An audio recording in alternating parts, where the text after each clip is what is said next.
As Nigerians commemorate this year's Eid al-Kabir celebration, President Bola Tinubu has felicitated with Nigerian Muslims as they join other faithful around the world to celebrate this year's Eid al-Kabir. Tinubu urged Muslim faithful to multiply good deeds with kindness to their fellow Muslims and others by helping and supporting the weak and the vulnerable. He noted that he was aware of the security and economic challenges being faced by the country. He further stated that the problems of the nation were not insurmountable and that he was working day and night with his team, fleshing out solutions to reform the economy and remove all impediments to growth.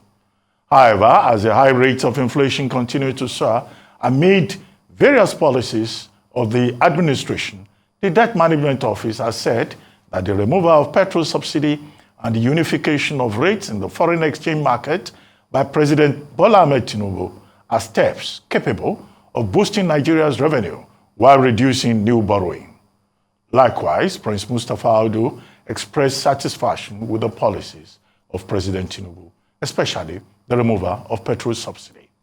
Prince Audu, known for his passion for technological advancements and commitment to fostering sustainable solutions, expressed his excitement and pride in presenting the Made in Nigeria electric vehicles, which he believes will serve as a viable alternative to conventional modes of transportation, particularly in the light of recent developments such as the removal of fuel subsidy and the surge in petroleum prices. Joining us now on the morning show is Prince Mustapha Audu, an entrepreneur and a chieftain of the All Progressives Congress, on the review of President Bola Tinubu's policies since assuming office in May.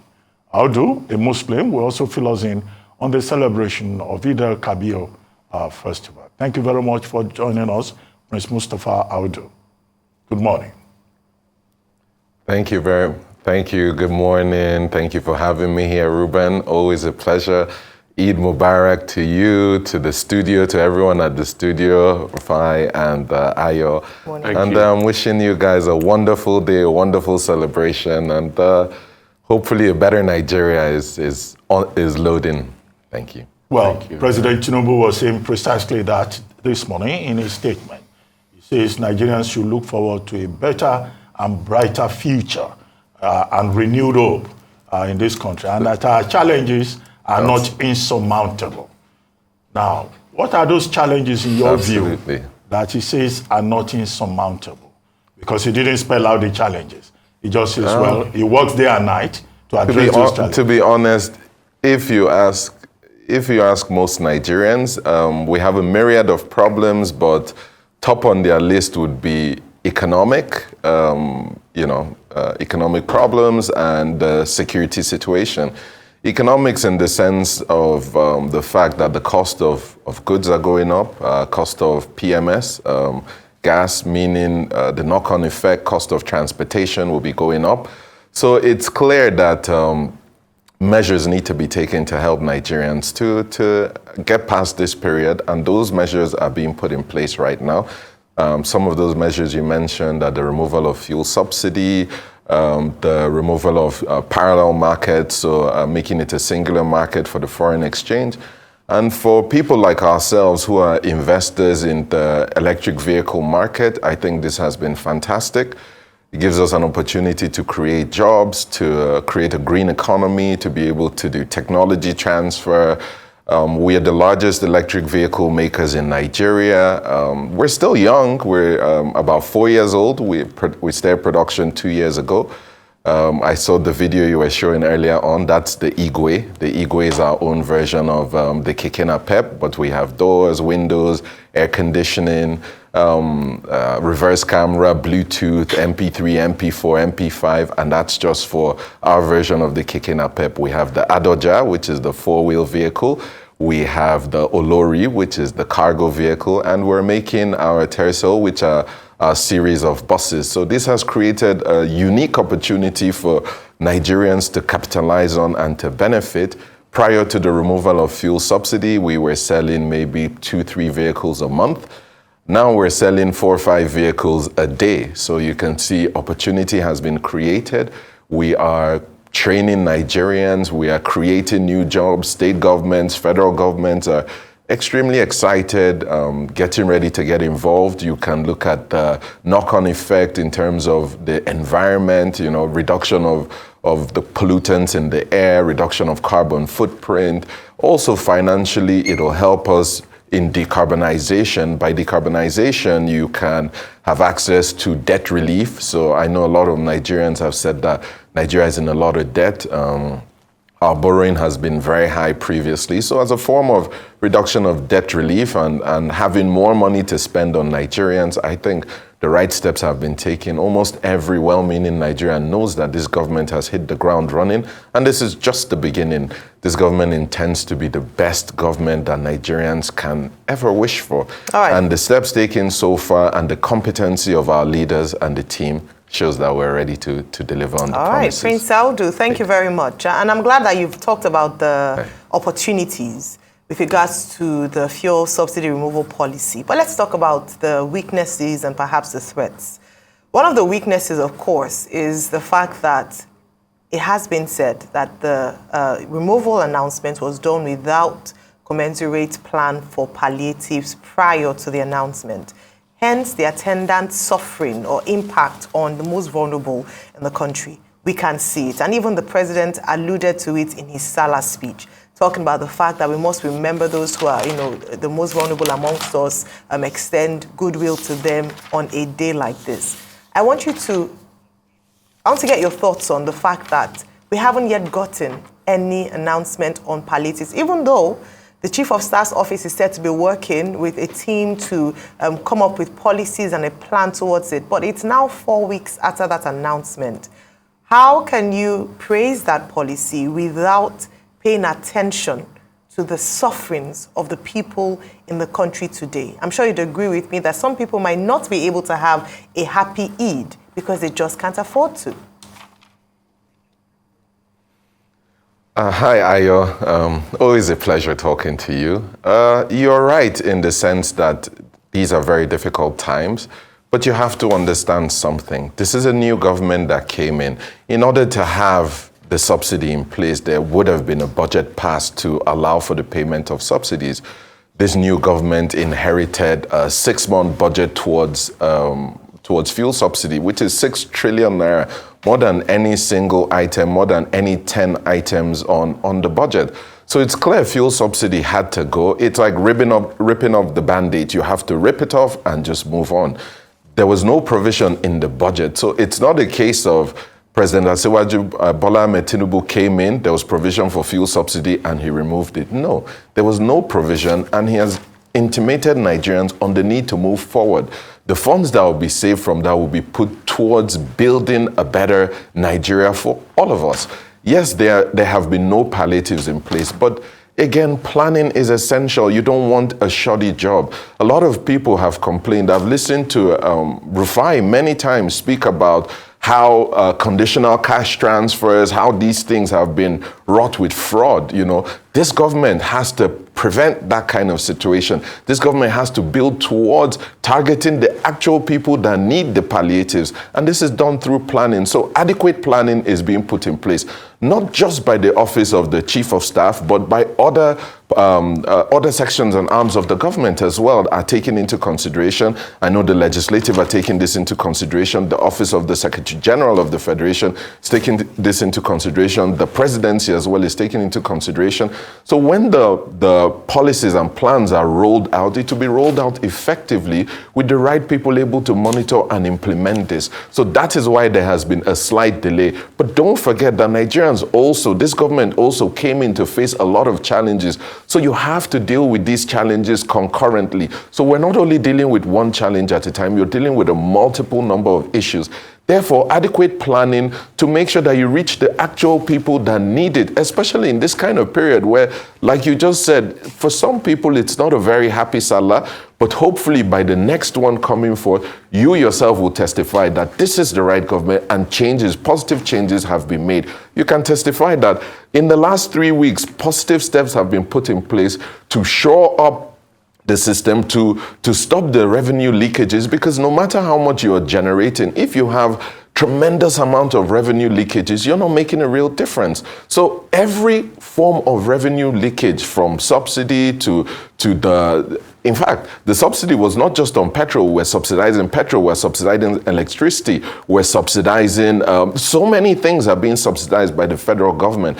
And this is not being passed on directly to Nigerians. So by lifting this subsidy and reinvesting this money in Nigerians, in the infrastructure, there's going to be a national infrastructure development plan. A lot of plans are going to be put in place and built upon by the monies that are being saved. Okay. So unfortunately, at this immediate point in time, things are not as rosy as they should be, but we are on our way there. And I believe that Nigerians will soon feel the impact of these policies. Okay, real quickly.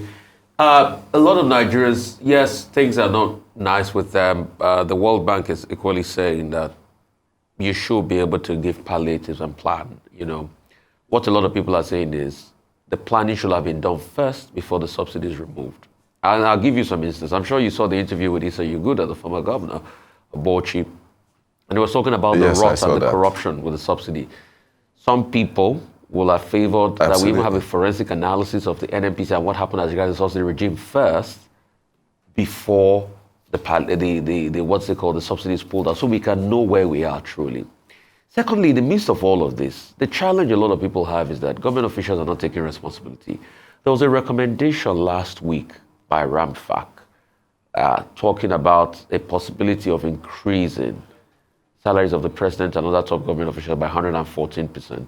Do you think that was sensitive in a time when Nigerians are suffering so hard? And what would you like to say to the president as regards that?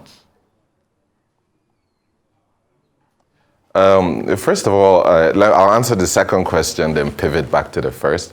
For the second one, it is clear that that was fake news. The office responsible for payment of salaries increment has come out and debunked it. The presidency has come out and debunked it. Let me comment, Audu. Let me comment, Audu. What was fake news? Audu, I'm not sure you heard me. I said there was a recommendation. I heard you. No, you said that there was going to be a 114% increase. Obviously, you didn't hear me. So what I'm telling you is that... No, it's obvious you didn't hear me. So you just jumped into it by saying it was fake news. Sorry. Please say that again. I said there was a recommendation. Recommendation. It doesn't mean it's... I see. So, okay. So that's what I said. Well, so what would you say about that recommendation? So because you're quick to say recommendation. Please forgive me. So I think you should take that back. I said I was saying fake news. Forgive me, I didn't hear that. Let me roll that back. For saying it was fake news. Roll that back. Apologies. You said recommendation. I missed that. Yeah. But clearly the recommendation was rejected. Anyone has a right to recommend anything, any policy. But at the end of the day, the leaders have the right, the prerogative to act on those decisions or those recommendations. And that recommendation is not sensitive towards the current situation right now. Nigerians are going through an extremely difficult time. It's not time for us to raise the earnings of the office holders. Absolutely not. In fact, I'm all for reduction of how much the government officials are earning, because they have a lot of advantages already. Meanwhile, cost of governance is actually quite high. So Nigeria, as a government, we need to focus on reduction of cost of governance. And that will come by reduction of, say, for example, salaries, or letting go of some allowances. In fact, also, the number of cars in your fleet. Some governors, senators, some government officials have 10 cars, 12 cars. There's absolutely no need for that. 2, 3, 4, 5 cars is more than enough. And guess what? With the introduction of electric vehicles as well, this will reduce the cost of governance significantly. So by making sure agencies, government parastatals all buy electric vehicles and electric buses as a means of transportation for both civil servants, for mass transit, for the regular Nigerians, that would tremendously reduce the cost of governance and the cost of transportation and the burden, economic burden on Nigerians. So I support what you have been saying, that increment in that regard is extremely insensitive. Then in the case of the subsidy removal and planning towards it and making sure that palliatives were put in place, like I said, there was a 6 months budget for subsidy removal. When the government came in, there's no point going back to the House and the Senate asking for maybe environment or an appropriation so that there's more money towards fuel subsidy. No, that money should be put towards palliatives, put towards not just electric vehicles, but CNG, which is compressed natural gas vehicle, alternative energy to reduce the cost of power, because power is extremely essential. And you can see that the actual effect of removal of fuel subsidy is not just felt in Nigeria alone. You're having protests in Cameroon, protests in Ghana, all the way in Angola, Niger. You can see the cost of petrol has gone up double or triple in these countries. So it is clear that fuel subsidy itself was not exactly beneficial to Nigerians alone. If you look at it, Nigerians were supposedly consuming 60 million liters of petrol a day. What that requires is for you and I and every other Nigerian to be filling up their tanks every single day. That's virtually impossible. So you can see that there has been a lot of fraud. Even what you mentioned about Issa Yuguda mentioning that, some people were saying, please stop the fuel subsidy because we made too much money. Less than 100 people benefited from 6 trillion naira. Meanwhile, education is about 200 billion. Infrastructure is about 300 billion. Healthcare, same thing. The highest is security, which is still about 900 billion. So the cost of fuel subsidy was more than almost every other thing in the budget combined. It makes absolutely no sense. So it was critical removing it. Now the money saved from there will be put towards palliatives. The money saved from there will be put towards even subsidizing the last mile solution. The money will be put towards investing in young entrepreneurs, people that want to start businesses, grow their businesses or expand. People like us, for example, in the electric vehicle market, there are maybe 3 or 4 players. There's the National Automotive Design Development Council led by Jelani. There's ourselves, which is EMVC, Electric Motor Vehicle Company. Then we have 2 or 3 private players. There's the gentleman who's my namesake in Maiduguri. There's also 2 companies in Lagos as well. So if federal and state governments were to partner and invest in these companies and build up capacity, we can take the entire market share for not just Nigeria, but for Africa. And this is what we need. New billionaires created, wealth creation, wealth generation, people that have the ability to deliver. Government should invest in these people. And the knock-on effect will be creation of jobs, improvement of healthcare because you spend less because improvement of the climate, carbon credit, reduction of carbon footprint. And the critical one is decarbonization as a form of debt relief, because decarbonization right now is essential for our health benefits, for even climate change is directly correlated to terrorism, banditry, kidnappings. Because I'll give you an example. In the Lake Chad Basin, you had the Lake Chad, which was huge. Now it has reduced. What has happened? More desert land has been created. So where people could have reared their cows, fish farming, different things that would help them, even pure water business, things like that, they can no longer do that. Now, it's not like policing has increased in those areas. What happens? Terrorists move in. If you move over to the southern part of Nigeria, where there's erosion and destruction of the mangrove, poisoning of the land from oil spillage, what do you see there? You see the knock-on effect. So you see banditry, you see people turn into crimes, because they can no longer feed themselves.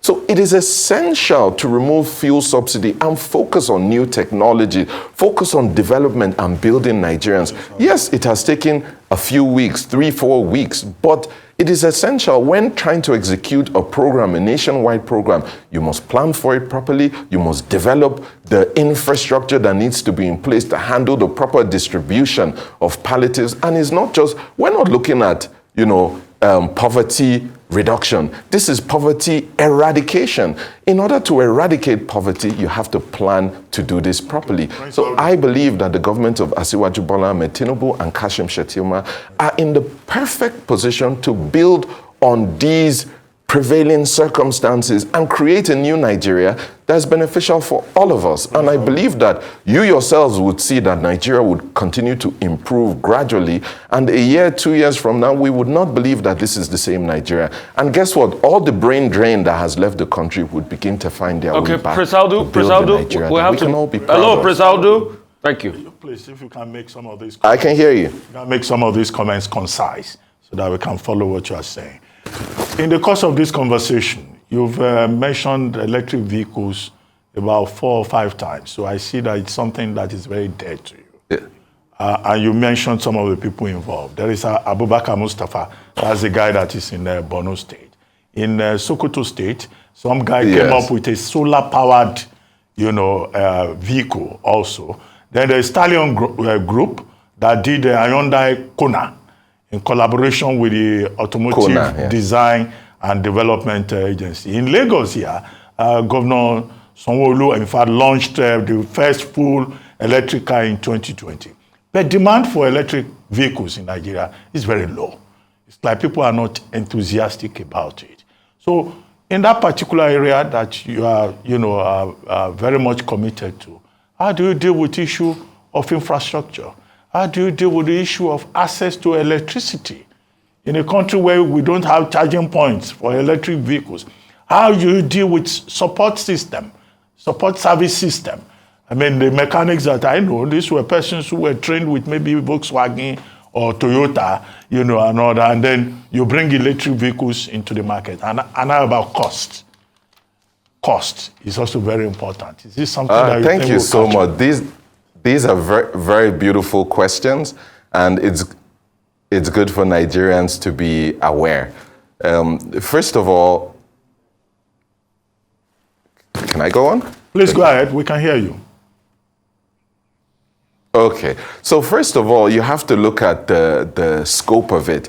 When you have people that don't understand electric vehicles run in that sector, you're going to have issues. So for our company, we knew that light is a challenge. But I tell you, Ruben, light is a challenge, but you have a phone. Light is a challenge, you have a laptop. Light is a challenge, you have an iPad, you watch TV. So the actual electric vehicle does not require the vehicle to be constantly connected to electricity. It's just a battery system. So as long as you have infrastructure to charge your battery, that's fine. So we know that there's no infrastructure readily available. So what do? We've designed our electric vehicles so that you can plug it and charge it at home. So the charger is simply like a laptop charger. So you plug the charger to your car and you plug it to any wall socket in your house. Not only can you plug your car directly to the wall socket in your house, you can remove your battery from your car, take it into the house and charge it. You can also have multiple battery systems. You have 2-3 batteries in your vehicle. When one battery runs down, you simply switch it to the next one with a switch and that powers it. We can also put solar panels on the vehicle to make sure that while driving during the day, you can charge it. This is how we as an entrepreneurial company have come up with solutions to meet these issues. Then you speak about service and maintenance. Very good. Guess what? Electric vehicles is the least, it requires the least amount of service and maintenance, because if you look at it, no spark plugs, no engine oil, no water, no radiator, no carburetor, absolutely nothing in the engine. Just an electric motor. So you don't require a mechanic. Nigerians' problems in the automotive sector is mechanics. You go to a mechanic with problem A, you come out of there with problems B, C, D, E, F, and guess what? Problem A has not been resolved. But with electric vehicles, you no longer have to do that. All you have to do is get an electrician. We have trained so many electricians. We have over 300 vehicles right now in the Nigerian market. We've sold in Ibadan, in Lagos, in Abuja, in Rivers, in Kano, in Kaduna, in Benue. So we have vehicles out there, and what do? We bring in electricians that are close to those locations. We train them.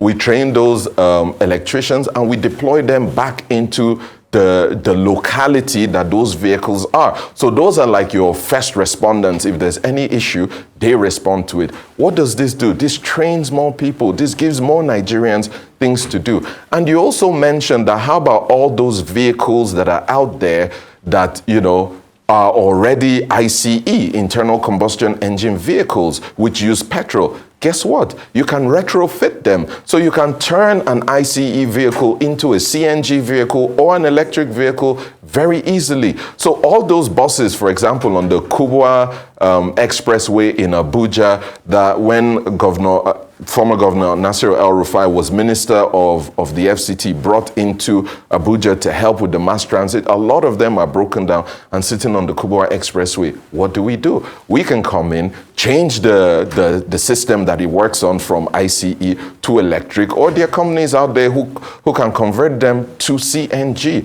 And this will reduce the cost of building new buses. This will reduce the cost of transportation and also wastage. What are you doing with all those vehicles there? They're polluting the environment. So by building and developing it, so what we see is opportunity. We don't see challenges, we see opportunity. Yes, the Lagos state government brought in some buses, not enough. The uptake of electric vehicles, like I mentioned previously, has been gradually increasing. It's like with any new technology. I'd give you a typical example.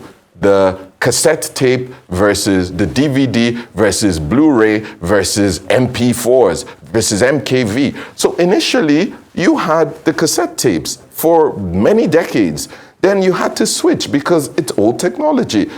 A lot of people thought it wouldn't happen, but guess what? People switched to DVDs. From DVDs, they switched to Blu-ray. From Blu-ray, now everything is digital. So life changes. If you look at the old generator systems as well, they started with coal. You would pour hot coal in there to create power. Then it went to the winding ones where you wind them up to start. Then it went to the Kickstarter ones. Then from there to the push button ones. Then from there, the ones that you can actually put on your generator on your phone and monitor its output. So technology will continue to advance, and there is an initial stage that is needed for technology to be, I guess, to be taken up, to be assimilated. So we had issues initially with sales. Initially, we were selling maybe 2-3 vehicles a day, a month, but now we're selling 2, 3, 4, 5 vehicles a day. Government is trying to partner with us. So sorry? Okay, thank you so much. So government has been trying to. Thank you so much for your time. Federal government and different state governments, from Akwa Ibom State to Enugu State government, Cross River to Zamfara to some North Central states. So it's very essential to see what is going on here. If you look at the trajectory, everybody is moving towards electric vehicles. Then you have to also look at Nigeria's Climate Change Act. Nigeria Climate Change Bill that has been signed into law states that Nigeria will be net neutral, net zero by 2060. In order to achieve this, Nigeria needs to set some goals. The world, Europe and the rest of the world have set 2030 for production, end of production of ICE vehicles, and 2035 for the end of sales for ICE vehicles. So if those European and Western countries are no longer producing ICE vehicles and can no longer use it in their continent, what happens? They bring it to Africa, and Africa becomes the dumping ground. So we don't want that. So, and that's not even solving the problem. That's moving the problem from point A to point B. But by investing in young up-and-coming businesses in the electric vehicle sector and in the CNG sector, we would become the market leaders. So we would be able to export our vehicles from Nigeria to Africa and build the market share that is needed. Lastly, if you look at Tesla, who is the leader in electric vehicles, Tesla is not the leader because Tesla has sold the most electric vehicles. Tesla is the leader because the US government, through NASA, gives it unbelievable amount of contracts. They just signed another $6 billion contract with Tesla to support NASA. Ms. Audu, on that note, we'd like to thank you very much for joining us on The Morning Show.